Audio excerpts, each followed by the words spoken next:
안녕하세요. 믿으신 가족 여러분.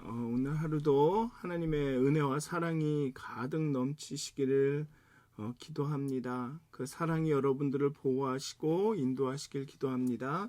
우리 사도신경 하심으로 10월 13일 목요일 새벽 예배를 시작하도록 하겠습니다. 전능하사 천지를 만드신 하나님 아버지를 내가 믿사오며 그 외아들 우리 주 예수 그리스도를 믿사오니 이는 성령으로 잉태하사 동정녀 마리아에게 나시고 본디오 빌라도에게 고난을 받으사 십자가에 못 박혀 죽으시고 장사한 지 사흘 만에 죽은 자 가운데서 다시 살아나시며 하늘에 오르사 전능하신 하나님 우편에 앉아 계시다가 저희로서 산 자와 죽은 자를 심판하러 오시리라. 성령을 믿사오며 거룩한 공회와 성도가 서로 교통하는 것과 죄를 사하여 주시는 것과 몸이 다시 사는 것과 영원히 사는 것을 믿사옵나이다. 아멘. 찬송가 456장 함께 찬양하시겠습니다. 찬송가 456장입니다. 거친 세상에서 실패하거든 함께 찬양하시겠습니다.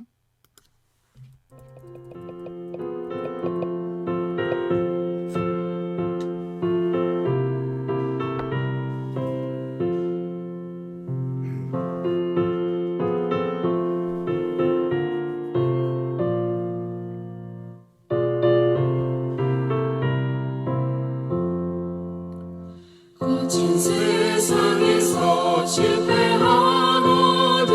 그 손목 자국 만져라. 고된 일 하다가 힘을 얻으리 그 손목 자국 만져라. 그 손목 자국 만져라. 그 손목 자국 만져라.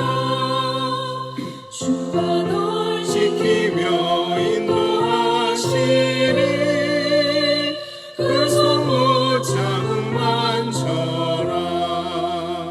내가 어둠 속을 걸어갈 때에 그 손목 자국 만져라.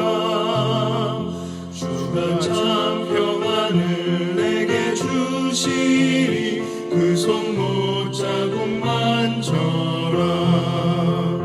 그 손목 자국 만져라. 그 손목 자국 만져라. 주가 널 지키며 인도하시리 그 손목 자국 만져라.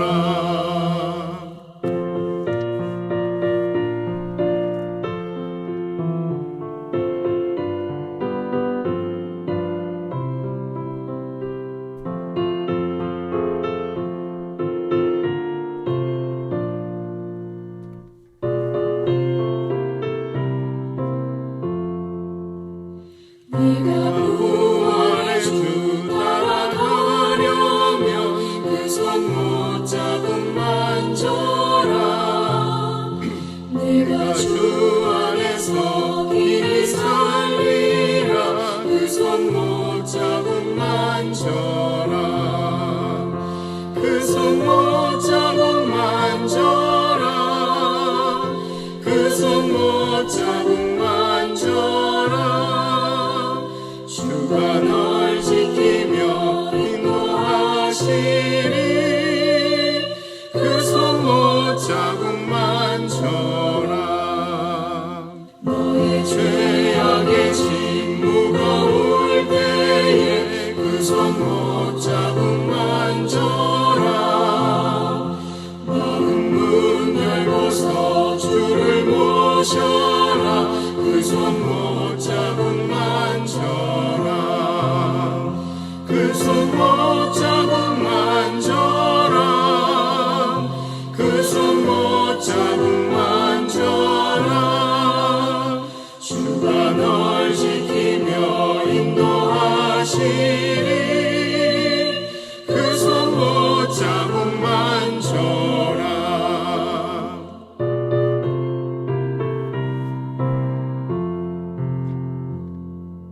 아멘. 기도하시겠습니다. 하나님, 이 아침에도 예수 그리스도의 그 십자가의 그 고난과 순환과 그 죽음을 기억합니다. 우리와 함께 하시기 위해서, 우리를 구원하시기 위해서, 우리에게 하나님께서 우리를 사랑하신다라는 것을 보여주시기 위해서 그 치르신 대가가 얼마나 깊고 큰지를 우리가 다시 한번 기억나게 해 주시옵소서. 우리가 실패하고 낙심하고 절망하여 곤고함 가운데 있을 때 예수께서 우리를 일으키시고자, 우리의 빈잔을 채우시고자 치료해야 했던 그 고난과 아픔을 기억하게 하시옵소서. 그리하여서 위로받게 하시고, 그리하여서 소망을 품게 하시고, 그렇게 소망으로 내일을 바라볼 수 있도록 그 십자가의 고통을 겪으시고 부활하신 예수를 묵상하며 내일을 꿈꿀 수 있도록, 또 죽은 것 같은 우리의 삶이 다시 살아날 것을, 그리스도의 은혜와 사랑으로 다시 일어날 것을 정말 소망 가운데 바라보며 이렇게 한 걸음 한 걸음 내디딜 수 있도록 하나님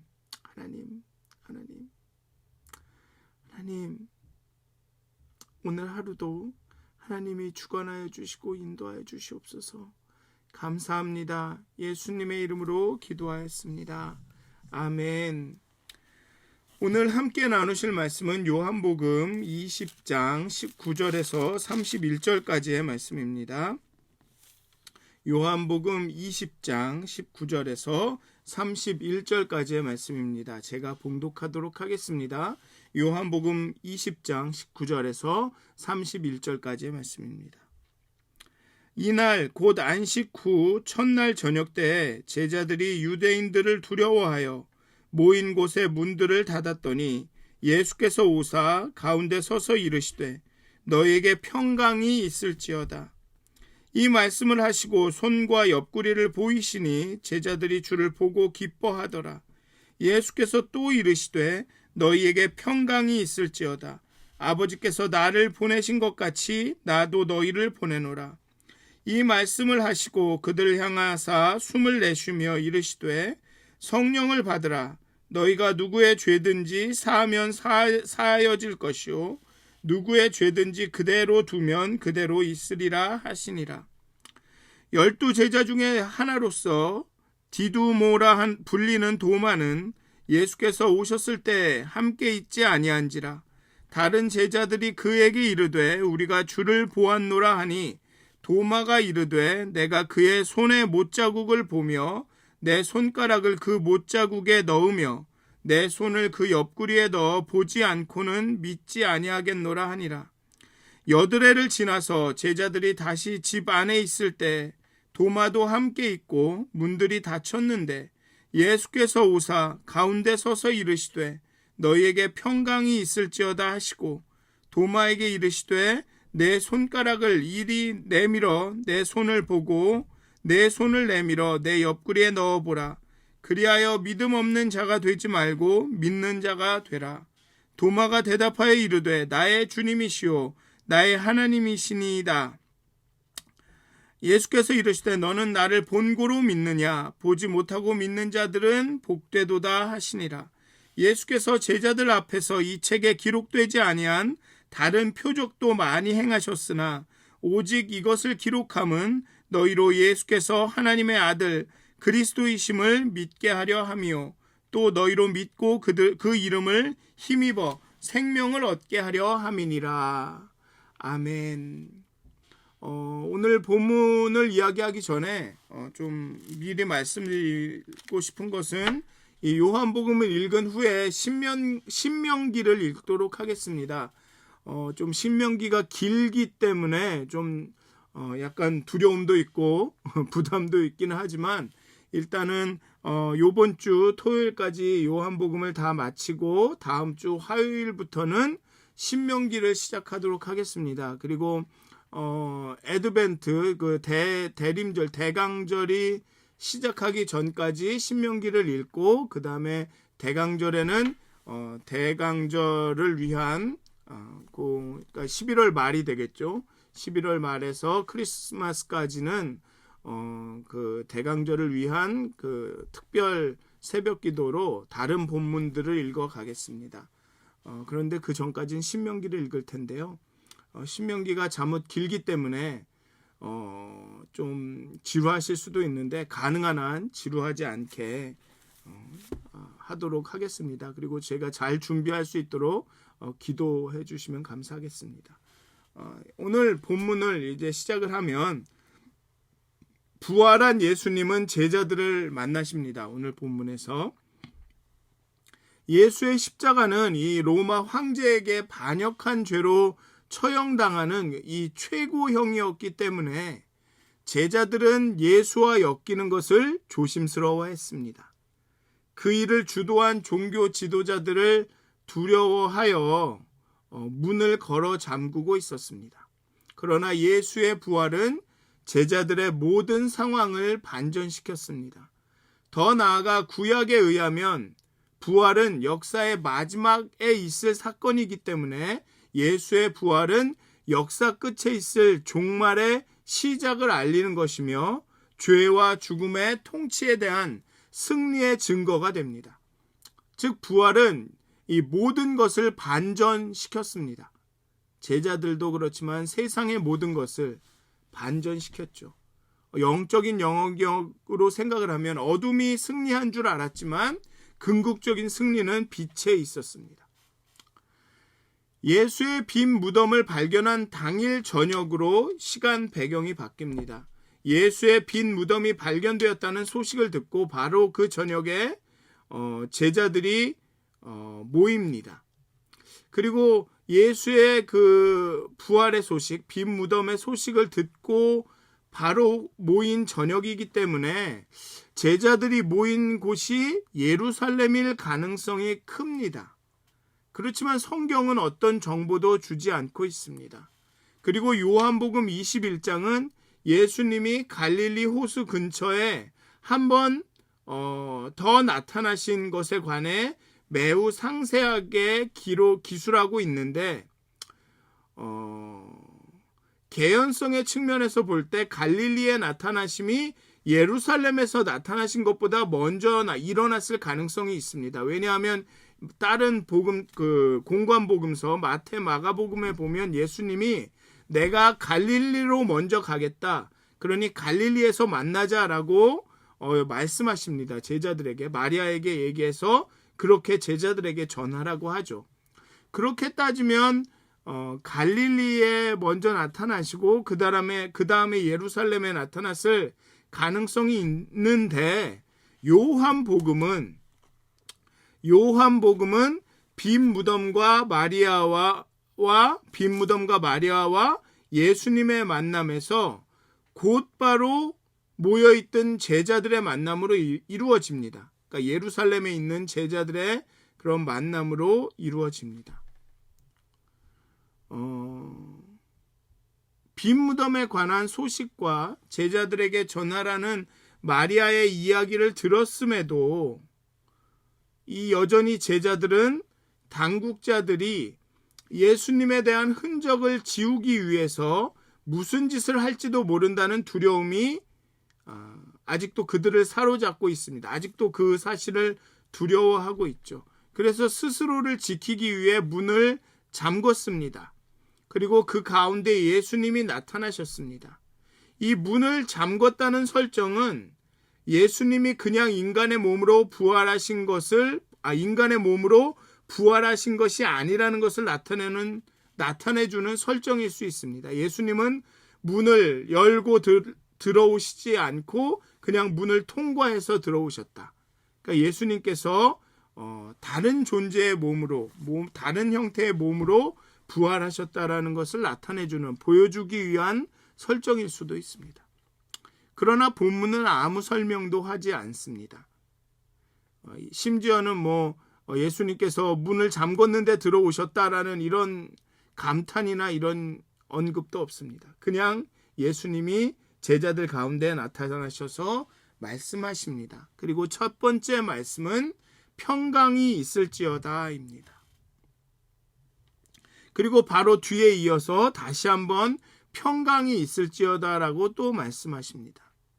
아마도 앞에 평강이 있을지어다는 예수님의 갑작스러운 등장에 놀란 제자들을 진정시키려는 목적이 있을 것입니다.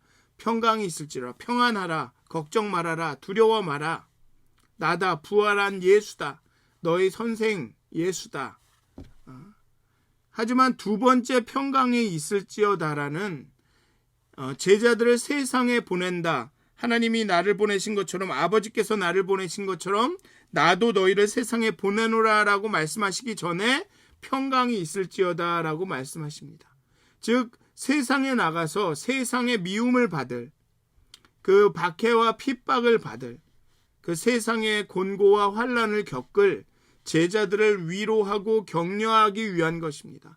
평강이 있을지어다, 평안할지어다. 내가 세상을 이기었노라. 담대하라, 내가 세상을 이겼도다. 평강이 있을지어다. 제자들이 세상에 나가서 또한 제자들이 세상에 나가 전해야 하는 복음의 메시지의 본질을 의미하는 것일 것입니다. 평강이 있을지어다. 너희들이 겪을 아픔과 어려움 가운데 평강이 있을지어다. 그리고 나가서 세상에 대하여서 평강이 있을지어다라고 전해라. 하나님의 은혜와 진리의 믿음으로 반응하여 하나님과 화평하게 되었다고, 평화하게 되었다고, 이제 원수가 아닌, 하나님의 원수와 진노의 자식이 아닌 하나님의 자녀가 되었다, 하나님과 화평하게 되었다라는 것을 증거해라 라고 말씀하고 계시는 것입니다. 평강이 있을지어다. 오늘 여러분들에게, 제자들 뿐만 아니라 우리에게 하시는 이 말씀을 들으십시오. 평강이 있을지어다. 세상에서 겪는 어려움과 아픔 가운데 평강이 있을지어다. 여러분들의 존재로 인하여 사람들에게, 여러분들이 만나는 분들에게 평강이 있을지어다. 그렇게 제자들을 내보내시며 평강이 있을지어다라고 위로하고 격려하시고 축복하신 후에 예수님을 숨을 내쉬시며 성령을 받으라고 하십니다. 이 장면은 인간을 창조하실 때 생명을 불어넣으시는 장면과 유사하죠. 예수님은 이제 제자들을 새로운 존재로 만드십니다. 새롭게 하십니다. 성령은 그들을 가르치시고 기억나게 하시고 진리의 길로 인도하실 것입니다. 그리고 하나님의 자녀로서 온전히 예수 그리스도를 따르는 그 제자로서 새로운 존재로 살아가게 하실 것입니다. 예수님의 십자가를 선포하고 그 죄사함의 은혜를 전파할 때, 그리스도를 통해 죄가 사하여졌음을 선포할 때 이제 사람들은 자신들의 죄가 사하여졌음을 알게 될 것입니다. 여기 보면 너희가 누구의 죄든지 사하면 사하여질 것이요 누구의 죄든지 그대로 두면 그대로 있으리라 하시니라. 이것은 제자들에게 죄를 사할 권리가 있다라는, 권능이 있다라는 것이 아니라 제자들의 선포와 전파함으로 인하여서 죄사함이 모든 사람에게 이루었다라는 것이 깨닫게 될 것이다. 제자들이 전파할 때, 사람들이 예수의 그 사역과 죽으심과 부활하심과 그 십자가를 전파할 때, 그 전파를 통해서 그 사람들이 죄가 사해졌음을 깨닫게 될 것이다. 그런데 그 죄사함을 선포하지 않게 되면, 죄를 그대로 두면 그대로 있을 것이다. 즉 그 사람들이 죄가 사해졌음을 깨닫지 못할 것이다 라고 말하고 있는 것입니다. 그렇게 예수님은 제자들을 파송하십니다. 마태복음이나 이런 데서는 굉장히 멋있게 그 Great Commission을 주시면서 너희들은 가서 아버지와 아들과 성령의 이름으로 이렇게 멋있게 하지만, 요한복음에서는 이렇게 굉장히 어떻게 보면 간략하게 제자들을 파송하시죠. 평강이 있을지어다. 내가 너희들을 보낸다. 성령이 너희와 함께 할 것이다. 그리고 너희를 통해서 죄사함이 선포될 것이다 라며 제자들을 파송하십니다. 그리고 도마의 이야기가 나옵니다. 왜냐하면 도마의 이야기는 어떤 것을 나타내 주냐면, 제자들 가운데 뭔가 확실하지 않았던 사람들이 있었다는 것이죠. 여기에 보면 본문을 보면 의심이라는 말은 나오지 않습니다. 그냥 옆구리에 손을 넣어보지 않고는 내가 믿지 아니하겠노라 라는 말이 나오지 의심했다라는 말은 나오지 않습니다. 그런데 우리는 도마를 의심의 아이콘으로 봅니다. 그리고 도마의 의심을 긍정적으로 보지 않습니다. 되게 부정적으로 봅니다. 의심하면 안 되는데 의심을 했다. 그래서 예수님도 너가 나를 본고로 믿느냐? 보지 못하고 믿는 자들은 복되도다 라고 약간 책망하시는 것처럼 그래서 증거를 요구하고 뭔가 이렇게 어떤 확증을 요구하는 것을 그렇게 좋은 것이 아니라는 것처럼 그냥 보지 않고 믿는 것이 더 좋은 거야. 그러니까 그냥 믿어. 이런 식으로 가르칠 때 이 본문을 많이 사용하죠. 우리는 그래서 의심을 대단히 부정적인 것으로 우리가 절대로 의심하면 안 되는 것으로 배워왔습니다. 그런데 사실 의심은 부정적인 것은 아닙니다. 전에도 한번 말씀드린 것 같지만 의심이라는 것은 우리의 기존 지식체계나 인식체계와 우리의 믿음의 체계와 다른 어떤 것이 발생했을 때 그리고 그 발생한 현상을 내가 받아들이려고 할 때 그런 어떤 인지적인 그런 불균형, 내가 아는 것하고 저건 굉장히 다른데 내가 믿는 것하고는 너무 다른데 라는 그런 불균형이 왔을 때 거기에 균형과 평정을 가져오기 위한 한 과정입니다. 즉 불신과는 다릅니다. 이 의심은 믿기 위한 것입니다. 믿기 위해서 믿고 싶은데 믿어지지가 않을 때 의심이라는 것이 작동을 하게 되는 것입니다. 우리의 인식의 한 과정입니다. 우리가 알지 못하는 것, 믿지 못하는 것, 우리가 이해할 수 없는 것이 생겼을 때 그것을 우리가 받아들이는 과정이 의심이라는 거죠. 그러니까 믿기 위해서 의심하는 것입니다. 믿음의 체계의 새로운 이 현상을 받아들이기 위해서 인지적으로 노력하고 있는 것이죠. 여기서도 보면 믿지 아니하겠노라라는 것은 넣어봐야지 믿을 수 있다는 것입니다. 즉 믿고 싶은데 지금 내가 그냥 말만 듣고는 믿을 수가 없다는 것이죠. 아마 도마는 지금 예수님을 아직 실제로 만나기 직전인 것 같습니다. 아니면 예수님을 보고도 아직도 확인해야 보고 싶은, 확실히 믿고 싶은 마음이 있는 것이죠. 믿고는 싶은데 믿을 만한 증거가 부족하기 때문에 도와달라고 우리의 인식이 막 부르짖는 그것이 의심입니다. 도마는 예수님이 부활하지 않았다는 것을 증명하기 위해 증거를 요구하는 것이 아닙니다. 저 사람이 증거를 댈 수 없으니까 내가 증거를 내놓으라 하면 예수님이 부활하지 않았다라는 것을 내가 증명할 수 있겠구나. 예수님은 절대 부활한 게 아니야 하면서 부활하지 않은 증거를 찾고 있는 것이 아닙니다. 도마는. 예수님이 부활하셨다라는 사실을 믿고 싶어서 예수님이 부활하셨다라는 증거를 찾고 있는 것입니다. 그게 의심인 거죠. 의심은 믿고 싶은 겁니다.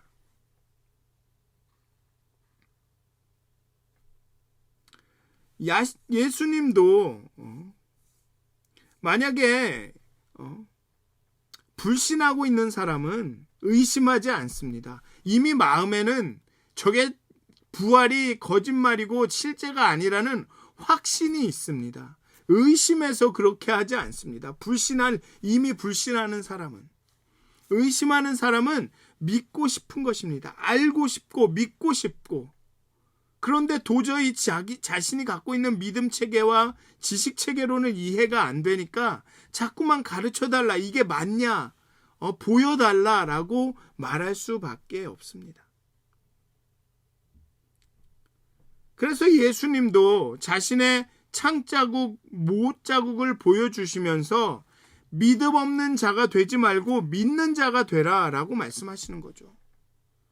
그러니까 믿음이 없는 자여라고 꾸짖는 것이 아닙니다. 자, 보고 믿어라. 믿음 없이 살아가지 말고 그냥 찜찜하게 예수님이 부활하신 것 같은데 부활한 게 맞나? 잘 안 이러지 말고 확실히 자, 보고 믿어라 라고 도와주시는 것입니다. 그리고 바로 그것을 확인하자마자 도마는 나의 주님이시오, 나의 하나님이시다라고 고백합니다. 불신하는 사람은 증거를 보고도 믿지 않습니다. 저거는 가짜 뉴스야라고 합니다. 저거는 조작된 거야라고 하죠. 도마는 믿고 싶었습니다. 믿고 싶은데 이걸 이해할 수가 없네? 그런데 증거를 보자마자 바로 고백하지 않습니까? 나의 주님이시오, 나의 하나님이시니이다. 베드로도 나의 하나님이라고 고백하지 않았습니다. 살아계신 하나님의 아들이라고, 메시아라고 고백했지만 나의 하나님이라고 고백하지는 않았습니다. 근데 도마는 예수님의 창자국과 그 못자국을 보자마자, 만지자마자 나의 하나님이라고 고백합니다. 가장 담대한 고백이죠. 나의 하나님이시다. 예수님의 죽음과 부활의 증거를, 예수님이 영광을 받으신 그 증거를 본 도마는 믿음으로 반응합니다. 나의 하나님. 물론 의심이 불신으로 가면 안 됩니다. 하지만 의심이 부정적인 것은 아닙니다. 어쩌면 그렇게 의구심을 갖고 질문하고 묻고 그것이 구도자로서 하나님을 찾아가는 사람으로서 우리가 꼭 해야 하는 일인지도 모릅니다. 특히나 나 스스로를 의심하는 것, 내가 과연 옳은 것인가? 내가 이해하는 하나님이 옳은 것인가? 내가 성경을 읽고 이렇게 판단을 했는데 이게 옳은 것인가? 를 하나님께 묻고 스스로를 의심하는 과정은 우리가 예수님을 따라가는 그 길에 꼭 필요합니다. 왜냐하면 우리의 인식은 굉장히 약하고 우리는 굉장히 자기중심적으로 모든 것을 판단하고 해석하기 때문에 그렇습니다. 그러니까 끊임없이 스스로를 의심하는 일은 반드시 필요합니다. 그게 나를 깨는 과정이죠. 내가 무언가를 붙들고 고집하지 않으려는 하나의 과정입니다. 하나님, 내가 맞습니까? 하나님, 내가 이렇게 이해하는데 이게 맞습니까? 하나님, 내가 온전히 믿음으로 행하길 원하는데 정말 이게 맞습니까? 하나님, 가르쳐 주세요. 하나님, 이해하게 해주세요. 하나님, 내가 이런 생각을 품었는데 이게 정말 순전한 의도입니까? 나의 고집 아닙니까? 내가 잘못 보는 것은 아닙니까? 그러면서 한 걸음 한 걸음 묻고 배우며 가는 길, 그것은 우리 그리스도인들에게 꼭 필요한 과정입니다. 도마는 믿기 위해서 의심했습니다. 확신해지기 위해서 의심을 한 거죠. 그리고 그것이 확신해졌을 때 그 누구보다도 더 강렬하게, 더 담대하게 고백합니다. 나의 주님이시여, 나의 하나님이시여. 우리는 의심을 두려워해서는 안 됩니다. 오히려 의심 없이 그냥 그런가 봐, 그렇겠지 하고 넘어간 많은 생각들을, 저 사람이 그러니까 그런가 봐, 좀 찜찜하긴 한데 믿어야지, 이렇게 넘어간 모든 것들을, 그런 것들이 더 위험하죠. 비 내린 후에 땅이 굳습니다. 땅이 굳지 않으면 그 위에 집을 지을 수가 없습니다. 한 번도 우리의 믿음을 회의해보지 않았다면 그 믿음이 더 위험합니다. 그렇지만 회의를 거친 믿음은 그 어떤 것도 흔들 수 없는 강력한 믿음이 됩니다. 나의 주님이시오, 나의 하나님이시니다. 이 고백은 그 어떤 것도 이제 흔들 수 없습니다. 도마의 이 고백은 죽음도 이제는 흔들 수 없습니다. 예수께서는 너는 나를 본고로 믿느냐, 보지 못하고 믿는 자들은 복되도다라고 말씀하십니다. 이것을 우리는 책망으로 들을 때가 있습니다. 근데 책망이 아니죠. 아, 너는 나를 보니까 잘 믿는구나. 그런데 너가 이제 나가서 나의 복음을 전파하고 나의 가르침을 가르칠 텐데 그 사람들은 못 보고도 믿을 거다. 그런데 이 못 보고 믿는 사람들은 더 복이 되는 거야. 라면서 제자들을 통해 복음을 전해 듣고 믿는 자들을 격려하는 말씀입니다. 왜냐하면 그들은 보지 못하고 믿어야 되기 때문에 그렇습니다. 오히려 제자들은 보고 믿었기 때문에 어쩌면 더 쉽게 믿은 거죠. 그런데 이제 제자들의 말을 듣고 믿는 사람들은 보지 않고도 믿어야 합니다. 더 어렵게, 어떻게 보면 도마보다도 더 심한 그런 어떤 그 의심과 의문 가운데 믿게 되는 것입니다. 믿고는 싶은데 더 뭐라 그럴까요? 이렇게 더 열심을 내서 더 힘을 내서 믿게 되는 거죠. 그렇기 때문에 보지 못하고 믿는 사람들이 복되다 하는 것입니다. 어쩌면 제자들이 말씀을 전파하는 어떤 누군가는 나도 예수님을 봤으면 더 잘 믿을 텐데 나도 예수님을 보았으면 좋을 텐데 이런 사람들이 있을지도 모르죠. 그런 사람들에게 하시는 말씀입니다. 비록 너희들이 나를 보지는 못했지만 보지 않고 믿는 믿음이 복된 믿음이다. 큰 믿음이라고 하지 않았습니다. 복된 믿음이다. 더 복된 믿음이라고도 하지 않았습니다. 여기 비교급도 아니에요. 그냥 복되도다 라고 하고 있습니다.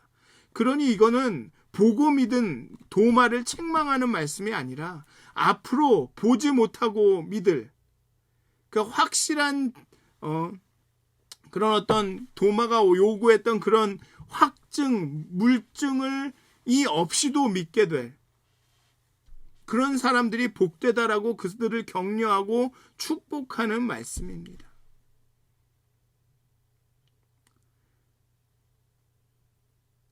결국은 믿음이 중요하다는 것이죠. 그리고 확실한 믿음이 좋다는 것입니다. 그러기 위해서는 의심을 거쳐가도 좋다라고 예수님은 말씀하고 있는 거죠. 도마처럼 이렇게 보고 믿는 사람도 중요하고 보지 않고 믿게 되는 사람도 복되다. 이러면서 격려하시는 것입니다. 그리고 마지막으로 이 책을 기록하는 이유도 이렇게 기록을 남기는 이유도 예수께서 하나님의 아들 그리스도이심을 믿게 하려 함이라 라는 것입니다. 또 그 믿음을 통해서 영생을 얻게 하려는 것이죠. 이제 보지 못하고 믿을 사람들, 그 사람들을 위해서 기록을 남긴다는 말입니다. 보지는 못해도 읽고 들음으로를 통해서 본 사람들의 그 증언을 통해서 그들이 믿게 될, 그러니까는 이 성경이 증거라는 것입니다. 도마가 예수님의 그 못자국과 창자국을 만진 것과 같은 증거라는 것이죠. 그러니 이것을 보고 믿으라는 것입니다. 예수를 통해 하나님이 계시되었고 또 예수 그리스도의 가르침이 성경을 이 요한복음이라는 이 기록을 통해서 또 증거가 되고 계시가 되었기 때문에 이를 읽고 믿음으로 듣고 믿음으로 반응하는 자는 영생을 얻는다 라는 것입니다. 이것이 요한복음 저자의 목적인 것입니다. 저작의 목적인 것입니다. 요한복음 기록을 남긴 목적인 것이죠. 믿고는 쉽지만 믿기가 어려운 사람들에게 그 보고 실제로 목격한 사람들의 증언을 기록으로 남김으로써 믿고 싶은 그 사람들에게 믿게 하려 하는 것이 이 요한복음의 저작 목적이라는 것입니다. 사랑하는 미더드슨 가족 여러분, 하나님은 여러분들을 사랑하십니다. 하지만 여러분들은 어쩌면 여러분들의 삶 가운데서 증거를 찾고 계신지도 모르겠습니다. 하나님이 날 사랑하시는 것을 믿고 싶습니다. 그런데 내 삶의 환경이, 내가 보고 있는 일들이 그것을 믿기 어렵게 합니다. 하나님, 내가 믿고 싶지만 내 믿음이 약합니다 라고 하고 계실지 모릅니다. 정말 믿습니다 하지만 믿음 없음을 도와주십시오 라고 기도하고 계실지 모릅니다. 그것에 대해서, 그러한 의심과 의구심에 대해 성경이 그 증거하고 있습니다. 날 사랑하심, 성경에 써 있습니다. 요한복음을 쓴 이유가 그겁니다. 믿고 싶지만 믿기가 어려운 사람들에게 여기 증거가 있다 라고 말하고 계시는 것입니다. 사랑하는 믿었은 가정 여러분, 지난 주일에도 말씀드렸다시피 하나님이 우리를 사랑하신다라는 말처럼 믿기 어려운 말이 없습니다. 하지만 성경에 기록된 예수 그리스도의 그 십자가의 사건과 그 부활하심이, 십자가에서 겪으신 그 모든 순환과 고통이 하나님이 우리를 사랑하심을 증언하고 증거하고 있습니다. 하나님은 우리를 사랑하십니다. 하나님은 유다도 사랑하셨고 도마도 사랑하셨고 베드로도 사랑하십니다. 성경에 써 있습니다. 하나님께서 우리를 사랑하심 성경에 써 있습니다. 성경이 증언하고 있습니다. 성경에 기록된 많은 사건들이 예수님의 말씀과 가르침이 증언하고 있습니다. 하나님의 은혜와 진리를 계시하고 있습니다. 사랑하는 믿어드슨 가족 여러분, 우리에게는 확실한 증거가 있습니다. 십자가의 죽으심이 있습니다. 그것만큼 확실한 증거가 어디 있습니까? 다른 사람을 위해 죽은, 나를 위해 죽으신 그 죽음, 그것만큼 더 극명하게 하나님의 사랑을 보여주는 증거가 어디 있겠습니까? 사랑하는 믿어드슨 가족 여러분, 하나님은 여러분들을 사랑하십니다. 하나님의 은혜와 진리가 그리스도를 통해서 계시되었습니다. 여러분들의 흔들리는 믿음이 굳건한 믿음이 되시기를, 여러분들의 불안한 마음이 그리스도 예수 안에서 평안을 얻으시기를 기도드립니다. 축원드립니다. 기도하시겠습니다. 하나님, 우리는 너무나도 믿고 싶지만 우리의 믿음이 너무나도 연약합니다. 끊임없이 우리의 마음 가운데는 회의와 의심이 듭니다. 정말일까?